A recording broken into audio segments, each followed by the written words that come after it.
সম্মানিত দর্শকবৃন্দ, আজকে আমরা চলে আসছি সিলেট জাফলংয়ে, যেখানে বাংলাদেশের বিভিন্ন প্রান্ত থেকে, প্রতিটি জেলা থেকে মানুষ যাকে যাকে দলে দলে আসেন ঘোরার জন্য, দেখার জন্য। একটি সুন্দর পরিবেশ, মনোরম দৃশ্য, এরকম দৃশ্য খুবই কম দেখা যায়। বিশেষ করে আমাদের সিলেটের জাফলং সারা বাংলাদেশে পরিচিত। তাই আসুন আর নয় দেরি, আমরা সকলেই মহান আল্লাহ তাআলার অপরূপ সৌন্দর্য আমরা প্রত্যক্ষ করি। যদি এই অপরূপ সৌন্দর্যগুলো আমরা প্রত্যক্ষ করি, তাহলে দেখতে পারবো মহান আল্লাহ পাক রব্বুল আলামিন তার পৃথিবীটাকে কত সুন্দর করে, কত সুশীলভাবে সাজিয়েছেন। এত সুন্দর মনোরম দৃশ্য, এত সুন্দর মনোরম পরিবেশ, তা আমরা আর কোথাও দেখতে পাই না। বিশেষ করে সিলেটের জাফলং, সিলেট গোলাগঞ্জ, সিলেট রাধানগর, এইরকম আরও অনেক জায়গা আছে, রাতারগুল, যেগুলো দেখলে খুব ভালো লাগে।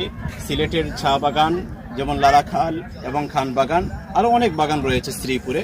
তো এই সমস্ত দৃশ্য দেখার জন্য আপনাদেরকে সিলেট স্বাগতম, সিলেটেই আপনাদেরকে আমন্ত্রণ এবং শুভকামনা রইল। এই কামনা জানিয়ে আমি সমাপ্ত করলাম। আসসালামু আলাইকুম ওয়া রাহমাতুল্লাহি ওয়া বারাকাতুহু।